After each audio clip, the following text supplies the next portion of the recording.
අයිබෝවන් வணக்கம். වෙල්කම් ටු ජීවන and සුජීවන් ප්‍රොඩක්ෂන්ස්. රයිට් දැන් මේ එදා කියපු කතාව ඉතුරු ටික මොකද මේ මටත් දැන් ඒක පට්ට කියුරියස් දැන් මේ බලන මිනිස්සුත් බලයි දැන් මෙයා මේ භාගයට දානවා දැන් මාන සීන් එක දැන් කියපයි මේ ඔක්කොම ඉස්සෙල්ලා ඒක කියලා අදම කියන්න ඕන කතාව. කියපන් නැත්තම් රයිට් ඕකේ. හරි. දැන් මට කෝල් එක ආවා. හරිද? ආවනේ දැන් සාගරේ කතා කරලා කිව්වා මල්ලි දුන්නා බොස් කියලා. ඊට පස්සේ මේ මම කිව්වා මට කිව්වා කලිසම අමතක කරන්න එපයි කියලා. හරි කියලා මං හා බොස් කියලා මං තිබ්බම ආයෙ දැත්තා. ආයෙ දැත්තම මේ දැන් සාගරේ ආන ඔබට කිව්වද?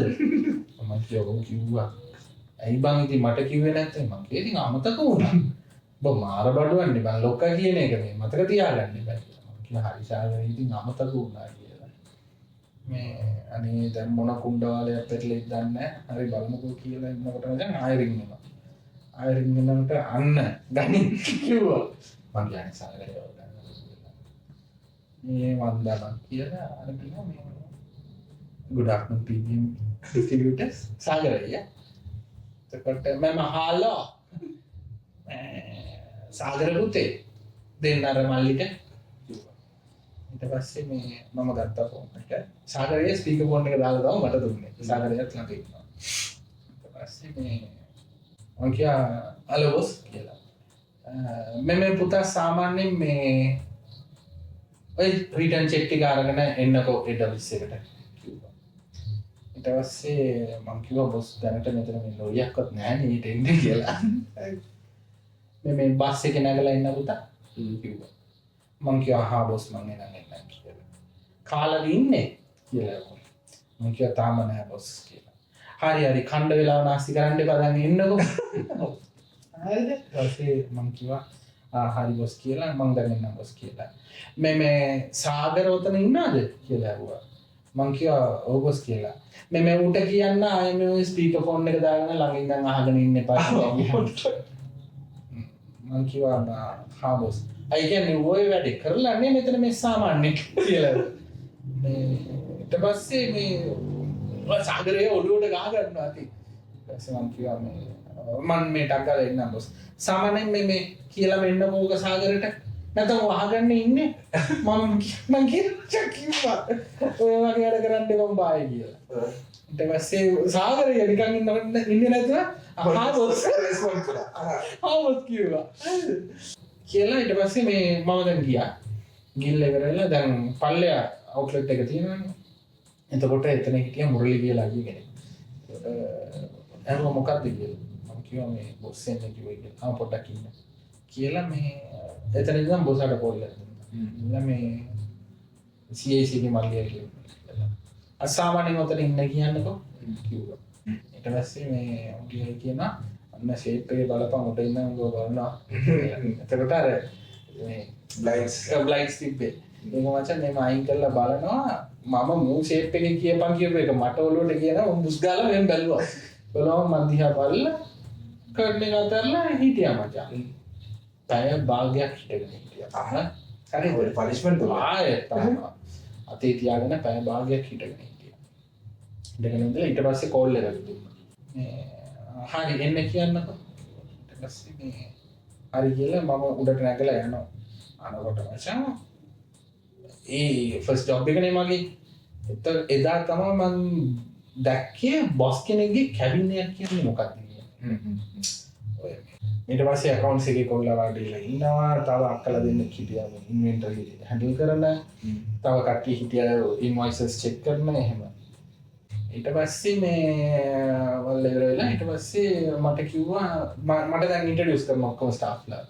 මෙයා තමයි මේ ඉන්වෙන්ටරි බලන්නේ බොස් ඉන්ට්‍රොඩියුස් කරන්න මට. ඔක්කොම ඉන්ට්‍රොඩියුස් කරලා ඉවරලා මේ මෙයාට තමයි රිටර්න් චෙක් ටික ගෙනල්ලා සාගර දෙන්නේ කියලා. ඊට පස්සේ මම බොස් කියලා මේ මම දැන් එයාට දෙන්න කිව්වා. ඊට පස්සේ මම දුන්නා. දුන්නට පස්සේ මේ සාමාන්‍යයෙන් පුතා ඔව අරගෙන මගේ ඔෆිස් එකට එන්න පුතා සාමාන්‍යයෙන් පොඩ්ඩක් ඔතන වාඩිලා ඉන්න කිව්වා. මම මචං ඉස්සරහට විසිට සෝෆා එකේ වාඩිලා ඉන්නවා. අලු චෙක් ටිකක් අරගෙන බොස් එක්ක කැබින් එකට ගියා. මට ෆට්ට බඩගිනි. හරිද? අයං ගිල්ලා ඇතුලේ පැය භාගයක් විතර කතා කරා. ඊට ඊට පස්සේ කතා කරලා ඉවරලා එළියට ආව මචං. ඊට පස්සේ බොස් එළියට ආවා. ඊට පස්සේ කැබින් එකට අඬ ගහලා ඉවර වෙලා මේ ඇහුවා මේ පුතාට සාමාන්‍ය වයස කීයද? එතකොට මම ඕලෙන් කරලා රිසර්ච් එකෙන් ඉස්සෙල්ලා මම වැඩ මම මේ රිසර්ච් එක බලන්න ගියේ මචං මේ නිවාඩු දාලා. එතකොට මේ ඊට පස්සේ වයසාල ඉවර වෙලා මේ සාමාන්‍ය පුතා කන්න කැමති මොකද්ද කියලා. මම කිව්වා මේ එහෙම අවුලක් නැහැ සෝන එකක් කනවා කියලා. ඉතින් මම සාමාන්‍යයෙන් කියලා තියෙනවා ඉස්සර ගන්න එපයි කියලා. මම කිව්වා ඔබ සෝ මම ඕන දෙයක් කනවා කියලා. නාලා ගිනාලා මේ සාමාන්‍යයෙන් පුතා ඔෆිස් එකේ වැඩ කරනකොට කොහොමද කන්නේ? අපේ ඔෆිස් එකේ වැඩ කරනවා. මම කියන්නේ ගොඩක් වෙලාවට අම්මා උදේට කෑම හදලා දෙනවා. එහෙම නැත්නම් අර ඉස්සරහ හෝටල් එකට ගිහිල්ලා කනවස් කියලා. මේ හරි අද එනම් කෑම මං ගන්න කියලා මචං. පොර ඩ්‍රයිවර් යවලා ෆ්‍රයිඩ් රයිස් එකක් ගෙනාවා පොරටයි මටයි. ගෙනල්ලා පොරත් එක්ක වාඩි කරවලා මායි අයියාගේ කැබින් එකේ ඇතුලේ වාඩි වෙලා කාලා කතා කරගෙන ඉඳලා ගියාට පස්සේ මචං මේ මම බැලුවේ මේ කතාවේ ගන්න ඕන දෙයක් තමයි ඔයගොල්ලෝ එයාට ඕන නම් චෙක් ටික ගෙනල්ලා දීලා මෙන්න පුතා ඔයාගේ මාසේ පඩිය ඔය වැට් ටික හරියට ඉගෙන ගන්න ඉන්න කියලා යවන්න තිබ්බා. හරිද? ඒක ඇවිල්ලා වර්ස්ට් නේ. ඒක ඇවිල්ලා වර්ස් සිටුේෂන් එකනේ. ඒක බයින්ද තිබ්බා. බයින්ද තිබ්බා. හම්බාන. කණ්ඩ දෙන්න නැතුව යවන්න තිබ්බා. හරිද? කොහොමරි ඵලයන් කියලා යවන්න තිබ්බා. බනින්න තිබ්බා. ඕන දෙයක් කරන්න තිබ්බනේ මචං. ඒ සිටුේෂන් හැටියට. ඒ මිනිස්යාගෙන් මේ වගේ දේවල් නැසම් මාර විදිහට ඉගෙන ගත්තේ මිනිස්සුත් එක්ක වැඩ කරපු මිනිස්සු මේ වීඩියෝ එක බලනවා නම් අනිවාර්යෙන්ම කියන්න මේ එයා කොහොම එක්කෙනෙක්ද කියලා මම මේ මතක් කරන්න ඕනේ තියාගෝ අයියා. එයා තමයි අපේ මැනේජර්. එතකොට සාගර අයියා මම ඔයාගේ නම්බරේ මම ළඟ නැහැ මම කොහෙන් හරි කොහෙලා මම ඔයාලට කෝල් එකක් දෙන්නම් මේක දාන්න. ඔයා මේ කියන්න මේක ඇත්තටම වුණාද නැද්ද කියලා. සීන් එක එතකොට සින්නා කියලා හිටියා මේ දන්රජ් කියලා අපේ ඩ්‍රයිවර් ගේ තියෙනවා මචං පට්ට අතර කතන්දර ටික. හරිද? අබ්දුල්ලා කියලා හිටියා අපේ නාටයි මාත්‍රු. තව ඩ්‍රයිවර්ස්ලා ගොඩක් හිටියා ගෝලෙත් ගොඩක් හිටියා. මේ නම් වශයෙන් ඇත්තටම මතක නැහැ මේ සමහර මිනිස්සුම තමයි මතක මේ ඕගොල්ලෝ තාම මට මතක් වෙනවා සමහර දැන්වලදී මේ ඊට පස්සේ මං ගියාම මේ දැන් සාගරය ඉන්නවා මේ මම යනවා දැන් බස් එකෙන් බැලලා යනකොට මේ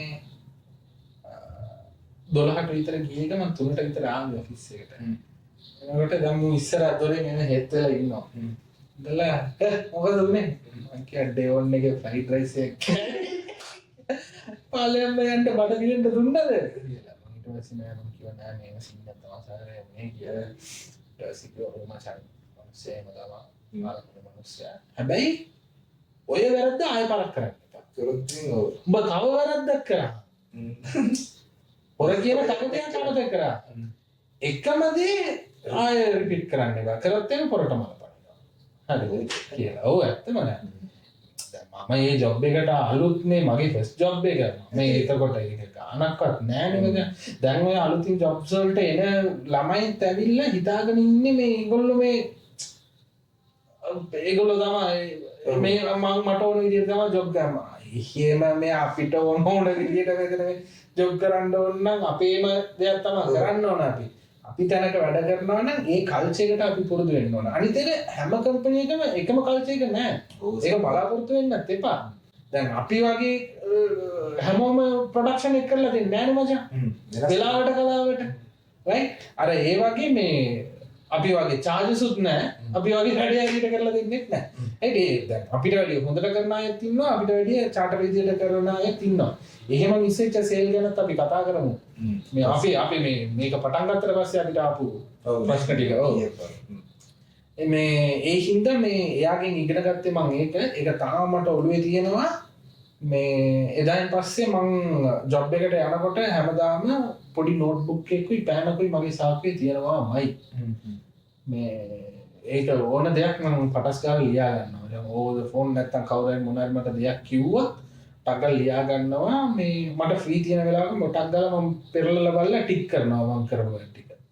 ඒක හොඳ පුරුද්දක් මේ ලොකුකමට කියන නෙවෙයි හැමෝම පුරුදු වෙන්න ඕන හොඳ පුරුද්දක්. මේ ජොබ් කරන කට්ටිය විතරක් නෙවෙයි ඕනම ට්‍රේඩ් එකේ ඉන්න කට්ටිය. right. okay එහෙනම් අපි නම් බයි කියලා කියමුනේ. හරි එහෙනම් ජය වේවා බයි. අපි subscribe කරන්න, like කරන්න, comment කරන්න, අපි share කරන්න, support එකක් දෙන්න. right. ඊළඟ එපිසෝඩ් එකේ හම්බෙමු එහෙනම්. ජය වේවා. see you.